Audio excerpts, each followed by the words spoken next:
सुप्रभातं छात्राः।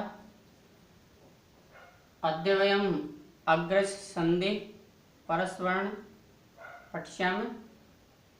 छात्रों, आज हम छठे नंबर की संधि पढ़ रहे। पांचवी संधि थी पर वो अनुस्वार संधि।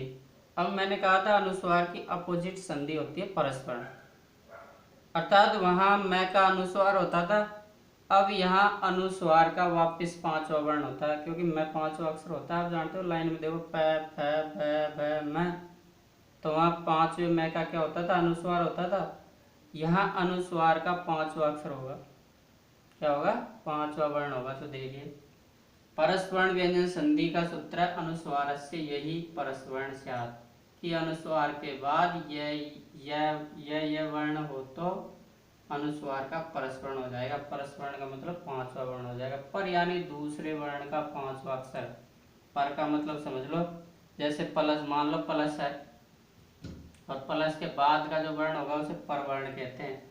तो प्लस के बाद वाले जो वर्ण है उसका पांचवा अक्षर और जुड़ जाएगा, उसे कहते हैं परस्वर्ण।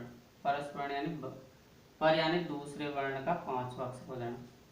देखिए, ऐसे याद रखोगे तो संधि याद रह जाएगी आपको। परस्वर्ण यानी अगले वर्ण का पांचवा अक्षर हो जाना। देखिए, यदि अनुस्वार के बाद, थोड़ी लंबी परिभाषा बनाइए ताकि आसानी समझे आप, 2-3 बार पढ़ लेना इसको। यदि अनुस्वार के बाद ये वर्ण, कौन से वर्ण, ये वर्ण, यदि अनुस्वार के बाद ये वर्ण, ये वर्ण बोले तो कौन से कहेंगे, स है, इनको छोड़ करके जितने भी वर्ण है कक्का के, वो सारे कौन से वर्ण कहलाते हैं, ये वर्ण। इनको और मिला दो तो कौन से वर्ण हो जाते हैं, जल वर्ण। मतलब सारे वर्णों को क्या कहते हैं, जल वर्ण कहते हैं। कैसे मैं तक के अक्षरों को जल वर्ण कहते हैं। तो सुनिए, यदि अनुस्वार के बाद ये वर्ण हो, ये वर्ण मतलब इनको छोड़ करके जितने भी वर्ण आएंगे ना अनुस्वार के बाद, उन्हें कहते हैं ये वर्ण। कि यदि अनुस्वार के बाद ये वर्ण अर्थात स है को छोड़कर कोई व्यंजन वर्ण आए तो अनुस्वार के स्थान पर, मतलब कोई व्यंजन वर्ण आए तो अनुस्वार के स्थान पर अगले वर्ण के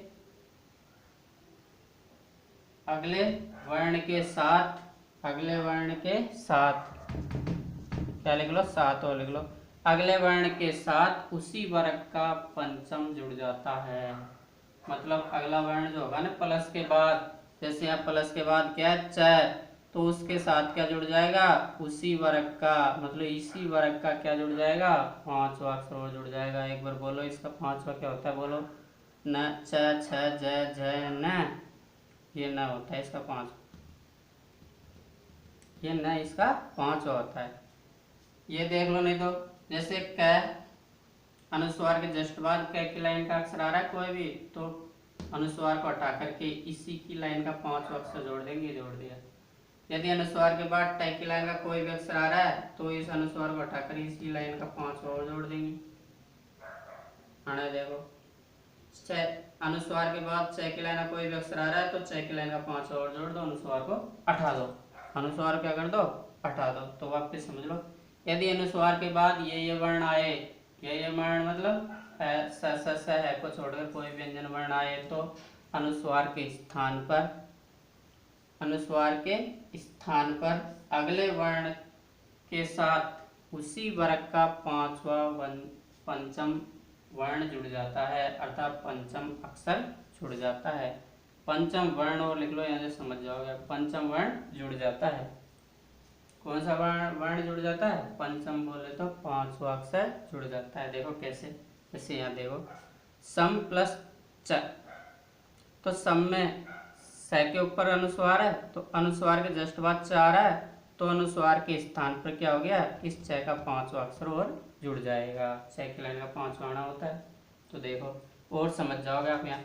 जैसे यहाँ देखो, इसको करते हैं सोल्व, कु लिख दिया, कै को पांचवा अक्षर करना है किसका, ठ की लाइन का, क्योंकि अगला वर्ण क्या है, अगले वर्ण कौन सा है, ठ, तो ठ का पांचवा और जोड़ दो अनुस्वार के स्थान पर। तो ठ का पांचवा क्या होता है, बोलो, ट, ठ, ड, ण, तो अण आधा रहेगा, हमेशा अनुस्वार आधा रहता है। तो कुंठित क्या बन गया वर्ड, कुंठित।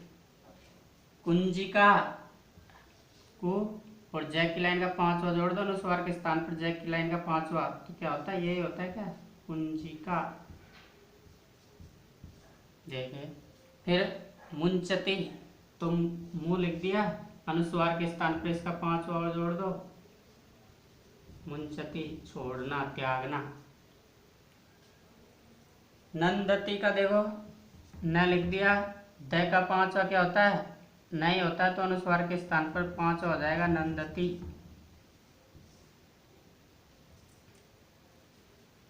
अगला पांचवा देखते हैं, जैसे इसका है अंकित, तो अ लिख दिया, अनुस्वार के स्थान पर अगले वर्ण का पांचवा जुड़ जाएगा, तो अगला वर्ण क्या है, क है, तो क का पांचवा और जोड़ दो, ये होता है क्या पांचवा। जब इसको ऐसे लिखते हैं अंकित, शुद्ध ऐसे लिखा जाता है, अंकित नाम लिखते हो ना आप जो। कंपते, तो क लिख दिया, के बाद प का पांचवा क्या होता है, मैं, तो कंपते। देखो अनुस्वार संधि की अपोजिट हुई ना, वहां मैं का अनुस्वार करते थे, अब यह मैं अनुस्वार का मैं बनाया वापस। पंडित में देखो प, पंडित, पंडित वर्ड को मैं यहाँ सोल्व करा देता हूँ, नीचे वाला दिख नहीं रहा आपको, पंडित को देखो यहाँ देख लो, पंडित। विग्रह क्या हो जाएगा, पन प्लस डित, पन प्लस डित, ऐसे कर लेना। नीचे वाला वर्ड था, दिख नहीं रहा आपको शायद, ऊपर कर दिया इसको सोल्व। ये था इसके अनुस्वार के बाद यदि कोई इन वर्णों को छोड़कर कोई व्यंजन वर्ण आए तो अनुस्वार का स्थान पर जो प्लस के बाद वाला अगला वर्ण होगा ना, उसका पांचवा जुड़ जाएगा उसके साथ। इसका सेकंड नियम और होता है। सेकंड नियम क्या कह रहा है कि यदि अनुस्वार के बाद य व र ल वर्णों में से कोई भी वर्ण आ जाए, सेकंड नियम क्या कह रहा है, वापस सुनो, यदि अनुस्वार के बाद य व र ल वर्ण आए तो ये वर्ण डबल हो जाते हैं। क्या हो जाते हैं, डबल हो जाते हैं, द्वित्व हो जाते हैं। क्या कहते हैं ना, द्वित्व हो जाते हैं। तथा डबल करते समय क्या करना, देखो डबल हो जाते हैं तथा अनुस्वार का चंद्र बिंदु बन जाता है। वहाँ अनुस्वार का क्या बन जाएगा, चंद्र बिंदु बन जाएगा। तो इस सेकंड नियम में दो काम करने, एक तो य व र ल में से कोई वर्ण आ जाएगा तो उसको डबल करना पहले तो, और फिर चंद्र बिंदु और लगानी। क्या लगानी, चंद्र बिंदु और बनानी, किसकी, अनुस्वार की। अब चंद्र बिंदु कहाँ लगती है वो भी देख लो, चंद्र बिंदु कहाँ लगेगी वो भी देख लो। जिसके ऊपर ये है ना उसी के ऊपर लग जाएगी, जिसके ऊपर अनुस्वार होगा उसके ऊपर। तो डबल कर दो पहले तो, ये देखो ये है, फिर लोक को डबल कर दो, ला लोक, क्या बोलेंगे इसको, लोक, संलाप, चंद्र बिंदु बना दो अनुस्वार की, तो डबल कर दो ल को,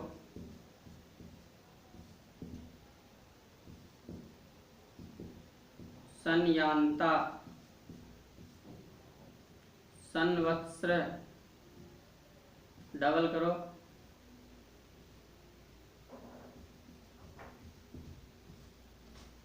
ये बन गया आपके अनुस्वार संधि। अब छात्रों ध्यान देने वाली बात यह है, इन वर्णों को पढ़िया करो, स्क्रीनशॉट ले लिया करो लास्ट में। और ये मत समझना कि सर 6 में इतने संध्या नहीं चल रही है, 7th में नहीं चल रही है, 8th में 9th में कुछ नहीं है। प्रिय छात्रों बिंदास पढ़ो, पूरी संधि पढ़ो ताकि अगली क्लास में तैयार रहेगी। और ज़्यादा कुछ भी नहीं होता है, वो संधि इतनी होती है उतनी रहती है संधियाँ। इसलिए सीधा 8 लेवल का पढ़ो तुम, तो 8 लेवल की तैयारी करो सीधे।